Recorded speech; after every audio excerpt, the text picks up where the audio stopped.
Assalamu alaikum, friends. Today's heart-wrenching story revolves around a woman who kept all the secrets of her life hidden from her husband, which led to her death in her youth. But what were her unpleasant secrets? Let's find out in today's video. Her husband says, "Just 2 days after our wedding, my wife passed away. When I went to bury her, a black cat was roaming around her grave. I thought the cat might live there. Every day when I went to her grave, the cat would sit on the grave and cry, wanting to move the earth. I mentioned this to the mufti, who ordered me to dig up the grave. When I did, my heart sank. Let me start from the beginning. At the wedding, my wife was veiled. I was very happy that I had found a virtuous wife. I was happy because until now, I had never had any illicit relations with a woman. So, I also got a virtuous wife. Before going to my own room after the wedding, a cousin of mine whose parents had passed away in childhood and who lived with us stopped me and said, 'Brother, I know you are very happy that you have a virtuous wife. However, she may have a past just like you. After all, as the saying goes, a husband gets a wife of his own kind.' This is true, but I didn't pay much attention to it. I had repented to Allah regarding my past. If she had committed any sins, she too must have repented." Hearing this, my cousin laughed and said, "How do you know she really repented?" I replied, "Don't misunderstand me. I have faith in Allah. I believe my wife is surely virtuous." He said, "All right, brother, you go ahead. You are very happy now, so you only think of your wife. I alone know the real truth." I said, "All right then. I don't want to hear this nonsense." I moved forward, though my cousin's words had made me very angry. However, when I saw my wife in her attire, all my anger disappeared. A wife in such a form is waiting only for her husband, someone who loves her. But I did not know that my life was about to become a torment. When I went to my wife, she spoke to me soothingly and comforted my heart. She said she would spend her whole life being loyal to me and would not make any demands. My wife was very good. I gave her many gifts upon seeing her face, and she was delighted. We spent the night talking about our love. The next morning, someone knocked on the door, but when I opened it, no one was there. I was surprised how a door could knock on its own. It must be a human's doing. I became very concerned about the matter. When I mentioned it to my wife, her face showed great worry, as if she was very troubled. She said it might have been someone knocking on the door as a prank. I couldn't figure out who would do such a thing. My wife went outside, laid out a prayer mat, and began praying. I was very pleased with her devotion to Allah. At that time, my mother came and said, "Son, there's a problem only you can solve." I wondered what the problem could be. My mother said, "Someone has stolen all the foods from the house. There is nothing to eat. Your wife's behavior is not good. Someone has stolen all our foods." I was astonished. I asked, "Who steals foods these days, mother?" She replied, "Don't lecture me. I know this is all because of your wife. Go to the market quickly and buy some foods. We need to prepare breakfast." I went to the market and bought all the items. As I was returning home, I heard a scream near the house. It sounded like a woman's scream, almost like my wife's. I quickly went to the door and rang the bell, but no one opened it. I became very anxious. Eventually, I started kicking the door. Still, no one opened it. I then called my mother and cousin, but neither answered. Suddenly, my mother opened the door. I asked, "Why wasn't anyone opened the door? I've been standing outside for a long time. Don't you know? You sent me to get foods. And what was that scream from inside? Did you say anything to my wife?"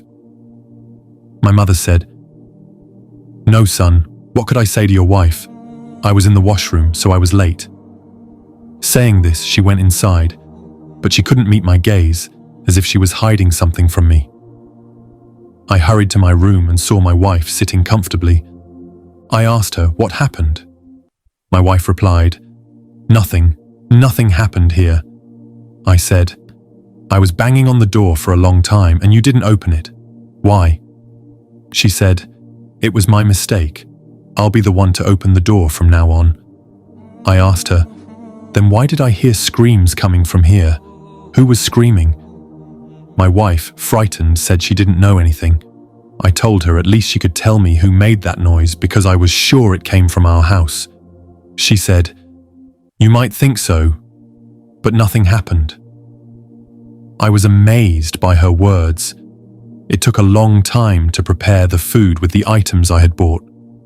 My wife had been out of the room for over an hour and still had not come out of the kitchen. I went to see what was happening. My mother had said I couldn't punish any of my wife's faults. She would do all the cooking and cleaning herself. On the first day of our marriage, my wife went into the kitchen to prepare breakfast. An hour had passed, and I went to check on her. As I was about to leave the room, I saw the door was locked from the outside. I was astonished. Who would lock the door from the outside? I knocked on the door several times, but it still didn't open. I called my cousin, asking him to open the door. When he arrived and opened it, he said, "The door was already open, brother. I think you're losing your mental balance." My cousin's words irritated me. I went to the kitchen and found my wife comfortably preparing breakfast. I took out my frustration on my cousin, and he, laughing, said, "Brother, I thought you were intelligent, but now it seems I need to explain everything to you. You will understand your wife's true nature soon." I asked, "What do you mean?" He said, "Just wait a little longer. You will soon discover your wife's true form." Saying this, he left. Soon after, I was looking for my wife but couldn't find her. Finally, I saw her coming out of my cousin's room. Seeing her like that made me feel bad and suspicious. She should not have gone to my cousin's room on the first day of the marriage. I asked her, "Why did you go to my cousin's room?" She seemed startled. At first, she avoided eye contact, but then said, "I went there to clean." I asked, "What was the need to clean so early? And how did you know how many rooms there are in this house?" She replied, "If I can prepare breakfast from the first day, why can't I clean?" I also started cleaning the house. I didn't like the idea that my mother had said my wife would cook breakfast from now on. I wanted to talk to my wife, but she remained silent and gloomy. Even when I tried to speak with her, she avoided me. Despite my efforts all day, she remained unhappy until evening. Her eyes were filled with tears. My mood soured at dinner. I asked my wife, "Why are you still sulking and being stubborn?" She said, "For the sake of Allah, leave me at home. I beg you, don't keep me in this house anymore." I was angry and said, "What are you trying to say? Why are you making such requests?" She said, "I can't stay here anymore. I request you either move to a separate house or take me back to my parents." I asked her if she was having any difficulties staying here. She lowered her head and said, "No, but I want a new home where I can live comfortably and peacefully." I asked, "What kind of peace do you need that is lacking in this house?" I told her to pack her bag and I would take her to her parents. Upon hearing this, she looked at me in surprise. She packed her bag and I took it to the car. I then dropped her off at her father's house and told him, "Father-in-law, my wife wants to stay with you for a while. She missed you very much." I didn't tell them about the conflict between my wife and me. I then went home. As soon as I arrived, my cousin said, "Why did you need to leave your wife at her parents' house? Women say such things, but you need to control your wife. But you can't even handle your wife. When everyone finds out that you left your wife at her parents' house the day after the wedding, what will they say?" A husband who follows his wife's words is called a dancing monkey. You're quite something, brother. I didn't expect this from you. My cousin then went to his room. I heard him arguing on the phone with someone, and he seemed very angry. I went to my room, but after some time, my cousin said something that made me suspicious. While we were having dinner, my mother asked, "Where has your wife gone?" Before I could say anything, my cousin replied, "Aunt, do you remember our friend Bakar's marriage? He got married 3 years ago." My mother said, "Yes, but why are you bringing him up now?" My cousin continued, "His wife also used to frequently visit her parents' house. Later, it was discovered that she was meeting her lover there. When a woman repeatedly insists on going to her parents' house, the husband should realize that there must be a reason behind it.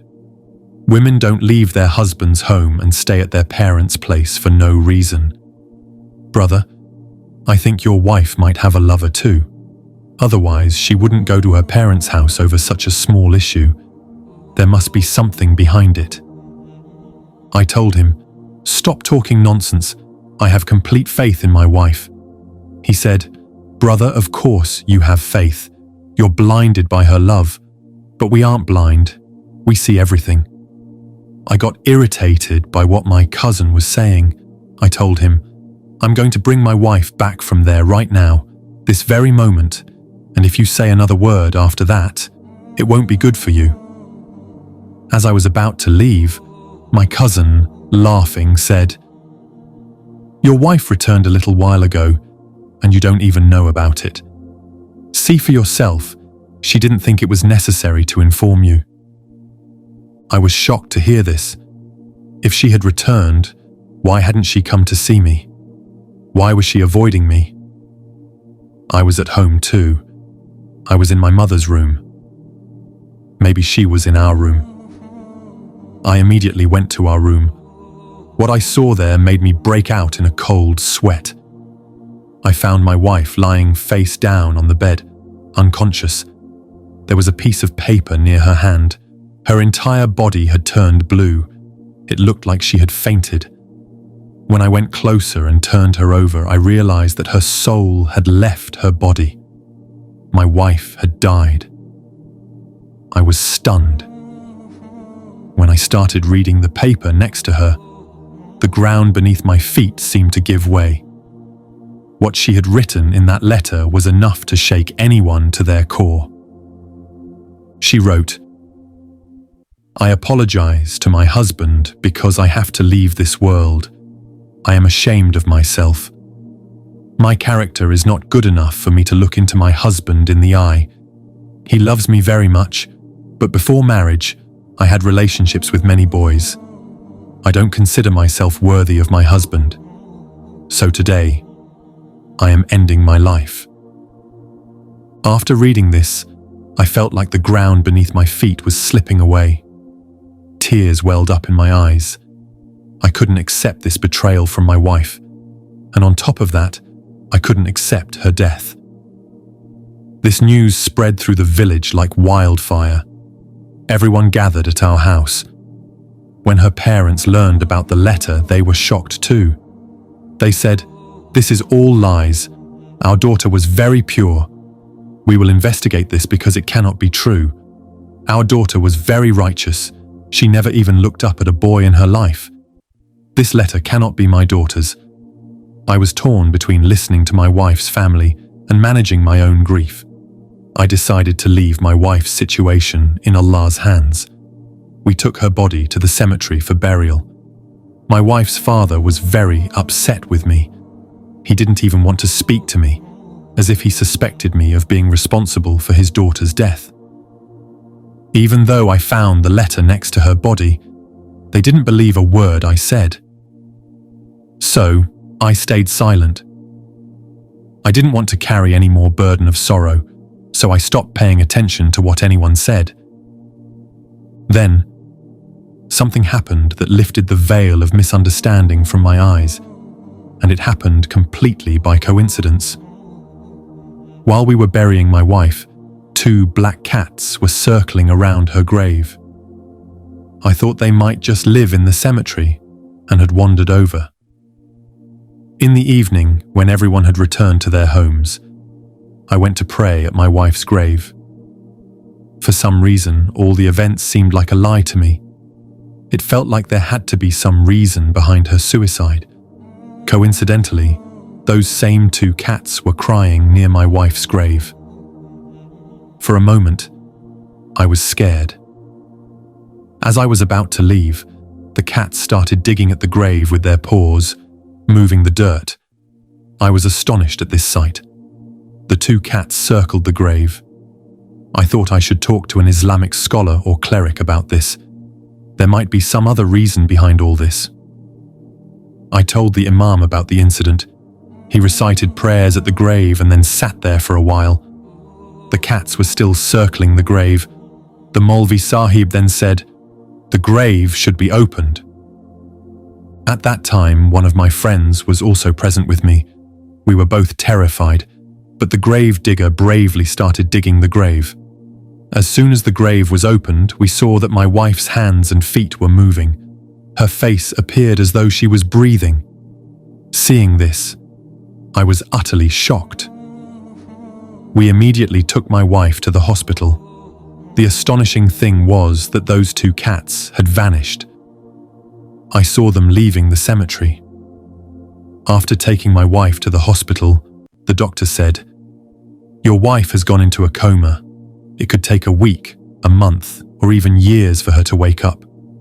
Pray for her recovery. She's been through a lot." I sat by my wife's side, praying for her because I wanted to know the truth. 15 days later, my wife regained consciousness, and on that very day, my cousin disappeared. Perhaps he thought that my wife would reveal the truth to me, and indeed she did. My wife told me that, from the first day of our marriage, my cousin had been threatening her. He tried to behave inappropriately with her when he found her alone in a room. She used to scream and shout, but she was too afraid to tell me. My cousin knew her before our marriage, as they attended the same college. Even back then, he used to bother her. He knew my wife was a simple and innocent girl who was afraid of men. My cousin took advantage of this and continued to harass her even after our marriage. When my wife returned home that evening after visiting her parents, my cousin tried to assault her. But as they say, when Allah protects someone, no one can harm them. Even the whole world together cannot hurt them. My wife told me that after thinking of me, she returned home that evening. But when my cousin found her alone in the room, he approached her and tried to act indecently. In a fit of anger, my wife slapped him, so he hit her with a large stick. Though the blow did not cause her head to bleed, it did put her into a coma, and we mistakenly thought she had died. My cousin had then placed that fake letter beside my wife, so we would misunderstand her after reading it. But I kept thinking about those 2 cats. When I mentioned them to my wife, she told me they were her pet cats, which she had taken care of until the marriage. They are now at her parents' home. She had nurtured them with great love and care, and they were very loyal to my wife and her family. I was amazed to hear this, and began to think about how Allah saved my wife through those 2 cats. I immediately prostrated in gratitude. Undoubtedly, Allah is the master of this world. He can do whatever He wills. My wife is now completely healthy, but my cousin is still on the run because this has become a case of attempted murder. A year has passed since that incident. My cousin was caught a month later, and he is now serving his sentence in prison for his sins. I am now living a happy life with my mother and wife. The lesson we learn from this story is that we need to teach our daughters how to protect themselves. If someone bothers them, they should not be afraid to resist and should be able to tell their husbands or parents about it. Friends, this story was translated from an Urdu channel into English, but we are not sure how true it is. However, the story was very good.